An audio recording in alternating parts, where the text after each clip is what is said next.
Hello, everyone, and welcome to the Russian Empire History Podcast, the history of all the peoples of the Russian Empire. I'm your host, JP Bristow.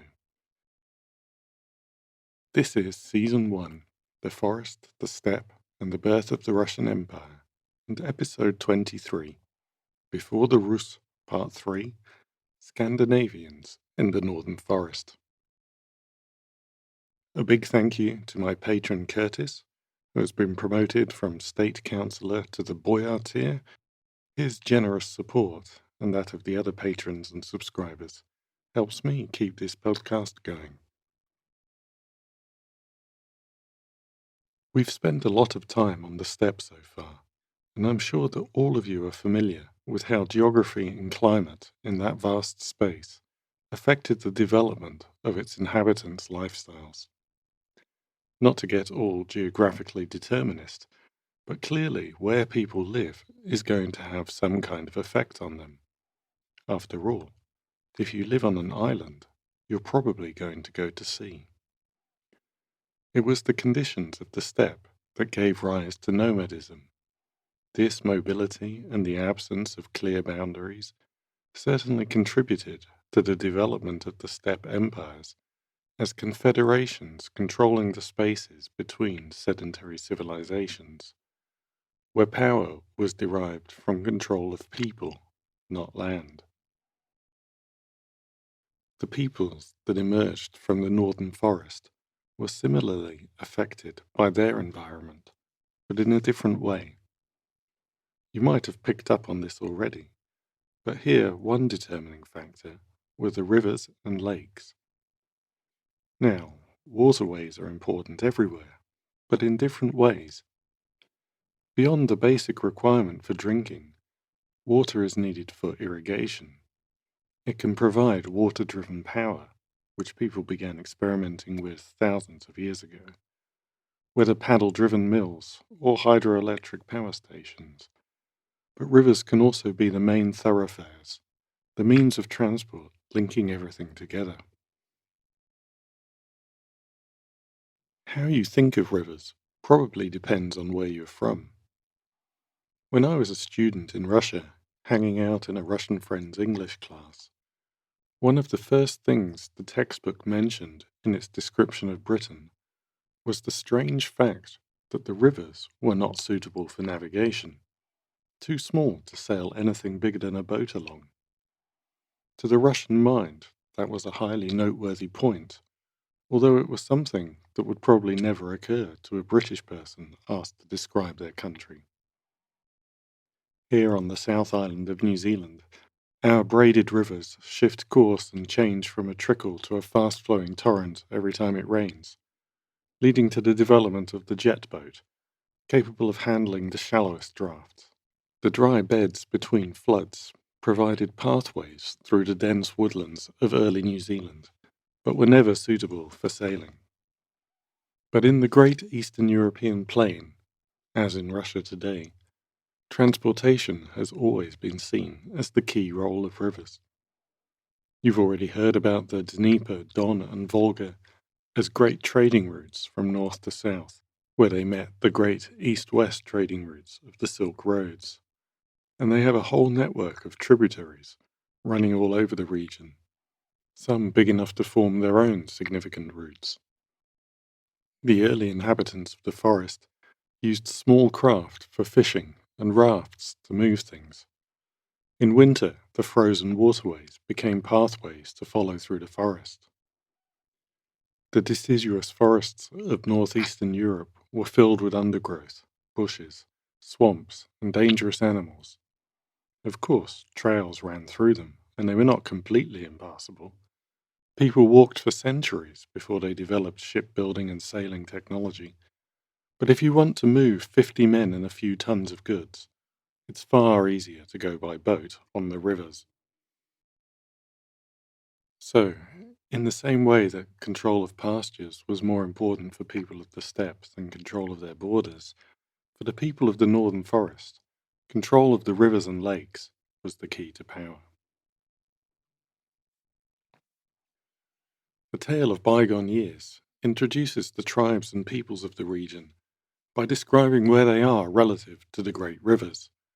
And as we heard in the last episode, the main alternative derivation of the name Rus, offered by the anti-Normanists, is the name of a river, the Ros, a tributary of the Dnieper. The tale of bygone years uses the legendary journey of St. Andrew, who traditionally travelled to preach to the Scythians, as a way of introducing the land of the Rus. The apostle travels from Crimea, following the rivers to the hills where Kiev would one day stand, and then continuing north to the site of Novgorod, then to the Baltic and on to Rome. In this way, the chronicler sets out where Rus is and defines it in relation to the great rivers, especially the Dnieper, on whose banks Kiev stands. The center of the land is the great forest stretching across that upland region where most of the great rivers found their starting point, the Okovsky Forest. From here, says the chronicler, the Dnieper flows from the Okovsky Forest and flows to the south, but the Dvina flows from the same forest and flows to the north and enters the Varangian Sea. Now from this same forest, the Volga flows to the east. Although easier than trekking through the forest, travelling the waterways was far from easy. Seasonal variations could make the water levels vary considerably. Spring inundations could shift courses and create sandbanks and other obstructions. The Volga was particularly notorious for this. Rapids and cascades, like at Zaporizhia on the Dnieper, required boats to be hauled by land, sometimes for kilometers, which, in addition to being hard work in the best conditions, left the travelers extremely vulnerable to raiders. Watercraft were fairly primitive in the early days of the Slavs and Finno-Ugrian inhabitants of the forest, often no more than simple rafts for transporting goods and dugouts used by hunters and fishermen. Later, canoes made of skins or birch bark stretched over timber frames provided more capable craft. The Scandinavian longboats were well adapted to both river and sea use, but it would take them a few decades to make the transition from dealing with the indigenous people to making their own trips deep into the east. The direction of flow could also make long journeys by the rivers arduous. A trader could ride the spring flood down to the south, but then they might have to manually haul their boat back north, a practice that continued until modern times. It's hard to say when the trade from the Baltic to the east and south that brought the Scandinavians into Eastern Europe began. There is some evidence that eastward moving Balts were connecting with Finno-Ugrians in the Middle Volga and trading by the 5th century. In the 6th century, Jordanes wrote of the Swedes as the origin of furs used by the Romans, but according to him they were not yet travelling to the south themselves. He states that they sent the furs by way of trade through innumerable other peoples, so passing from hand to hand in little hops along the way, much like the majority of the Silk Road trade. However, we can tell from his work that the Swedes already had a solid reputation as the source of high-quality furs, and that means they were probably already ranging east into the forests around Lake Lardiger to get them. Further east, small finds of Persian silverware and Byzantine coins in Finno-Ugrian settlements around the Kama and Vyatka show that the Volga fur trade had already begun. In the 7th century, this route is interrupted, most likely as a result of the migrations going on down in the Western Steppe at the end of the Western Tюrk Empire, the Arab conquest of Persia, and the Arab-Khazar Wars. In the Baltic itself, evidence begins to appear of small Swedish settlements in the eastern part, along with trade with the Finns and Estonians. Some discoveries on Lake Ladoga are believed to show Swedes reached the area in the 6th century, although they didn't settle at this time. A major Swedish trading settlement was established on Åland, an island forming part of an archipelago between the Swedish region of Roslagen and Finland. Today it is a Swedish-speaking autonomous region of Finland. A handful of other settlements sprang up on the East Baltic coast, and the sagas describe expeditions heading east to raid and extract tribute. But all of this was on a very small scale. As valuable as furs might be, the trade was not enough in itself to trigger large movements to the east. The change started in the 8th century. With the end of the Arab-Khazar Wars, stability returned under the Pax Khazarica, and trade across the Caucasus could resume. And not merely resume. The Arabs moved their capital from Damascus to Baghdad, better situated to take advantage of the old trade routes into Persia. The Abbasid mints were churning out vast quantities of high-quality silver coin. As we have already heard in previous episodes, this coin and the goods available from the Caliphate and Byzantium stimulated the Khazars to find goods to trade, and that meant expanding the Khaganate to obtain tribute and ranging north to get tradable goods that they could not produce themselves. The earliest small hoards of silver dirhams in Scandinavia date from this period, the late 700s, and at around the same time a settlement was established at Staraya Lardiger, where a small river called the Lardiger joins the Volkhov, about 13 kilometers upstream from the lake itself. Lake Lardiger is the largest lake in Europe, situated not far from St. Petersburg, in what are today the Republic of Karelia and Leningrad Oblast regions. It is around 220 kilometers long and 80 or so kilometers wide, and reaches a maximum depth of 230 meters. It lies in a region well suited to aquatic transport. The lake itself has over 600 islands, with 50,000 other lakes and 3,500 rivers in the surrounding basin. You might have heard of the Schlüsselburg, the notorious prison where the later Tsars kept their political prisoners, which stands where the Neva flows out of Lake Lardiger. The Neva today is a large and fast-flowing river running down to St. Petersburg, but it is believed that the lake connected directly to the sea during the Middle Ages.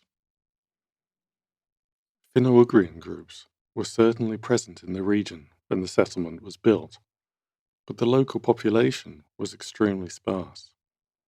Although the timber houses of the settlement are not enormously different to the type of houses the indigenous population might have built, based on the items found there, metalworking tools, combs, leather shoes, and other personal effects, archaeologists believe that it was a purely Scandinavian settlement without local involvement. Despite this, traces of the presence of other groups in Staraya Lardiger appear soon after, and the most likely reason is that they had extended their trade connections north and east, and especially south. The earliest hoard of silver found in the area contains coins dated to the 780s, meaning that they were there essentially from the founding of the settlement, which suggests that the reason Scandinavians ranging into the region in search of furs decided to establish the settlement was actually because they had established the connection to the southern routes, making a bigger commitment than simple expeditions worthwhile. Given the interconnectedness of the Scandinavian seafaring world, and we know that furs from the northeastern forest were traded into Britain, Ireland, and along the French Atlantic coast, news that large quantities of silver were available would have spread fast. The earliest layers excavated at Staraya Lardiger also contain some of the largest amounts of amber found anywhere, both natural and worked into beads and ornaments, which would have been another valuable trade commodity. Along with the metalworking tools and glass bead workshops found in the settlement, it seems beyond any doubt that Stare Lardiger was established for the purposes of trade. Around the same time as Stare Lardiger was established, the settlement of Birka was founded in Sweden. Regarded as one of the first towns in Scandinavia, this port on the island of Bjorkö was the Scandinavian terminus of the trade routes through the eastern Baltic and down to the Caliphate and Byzantium. On the other side of the Baltic, the port town of Hedeby appeared, which provided another link in the trade chain, connecting the Baltic Eastern European trade to the Frankish kingdoms. The Scandinavian goods found at Stare Lardiger, personal items such as combs and jewellery, as well as tools, most likely came from these sources. In these early days, the towns were far from huge. Birka had maybe 1,000 permanent residents, while Stare Lardiger only expanded into a substantial town in the 9th century. But they did provide a place where Western demand for Eastern goods could be concentrated, allowing shiploads of goods to be quickly sold and making the risk and expense of the journeys worthwhile. Despite all the raiding and warfare that the Vikings are famous for, it seems that Stare Lardiger was sufficiently remote not to require any other kind of protection. There are records of pirates attempting to seize ships carrying Islamic silver as they crossed the Baltic, but no tales of raids on Stare Lardiger at all. There is barely any mention of the place in the Norse sagas of the time. It was in an alien land beyond the known world. In Stare Lardiger itself, there is no evidence of any fortification for the first 150 years of the town's existence, and no sign of attacks either, whether by other Scandinavians or the indigenous residents of the forest. This may have been down to the sparse population of the region. Silver was one thing, but there was little opportunity for slave raiding, and it would have been easier to acquire furs from merchants than search the forest for hunters to rob. Archaeological finds at Stare Lardiger show it continuing to develop and expand. It begins producing rivets and planks for shipbuilding. The glassworks are expanded and were probably being used to make the beads they traded with the Finno-Ugrian fur hunters.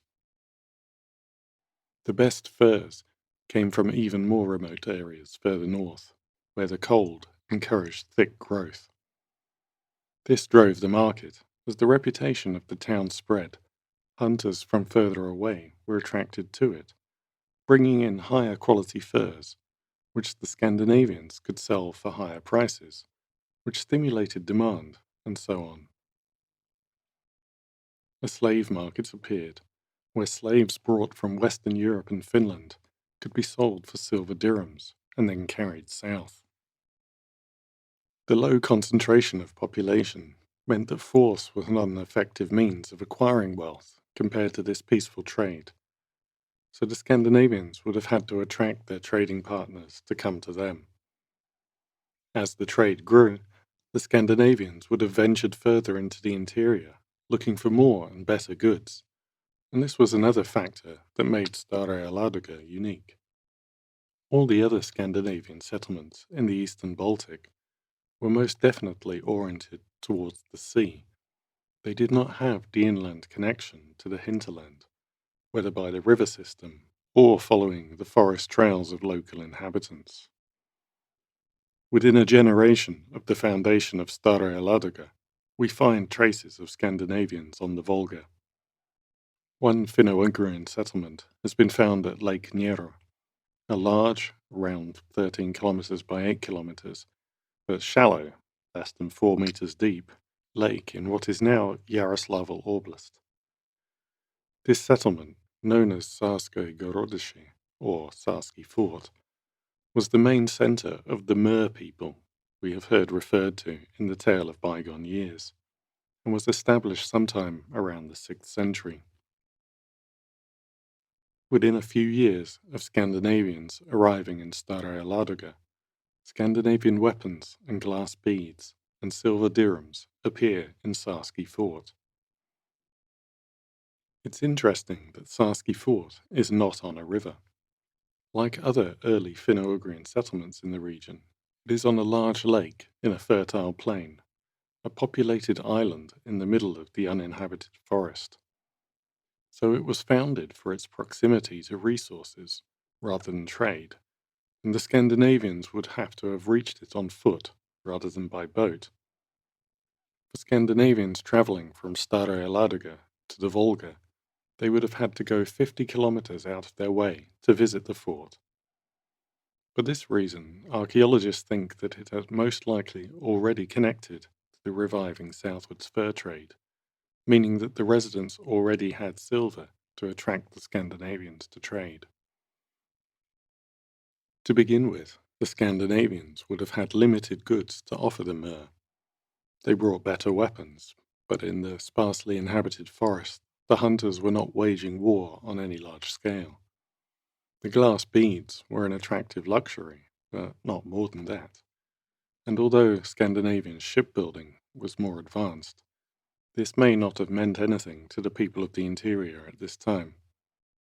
What we actually find is that the early Persian and Arab records associate the fur trade with the winter, the 5 months or so each year when snow cover and frozen rivers meant that travel by sled was fast and easy, and furs were at their best in the winter.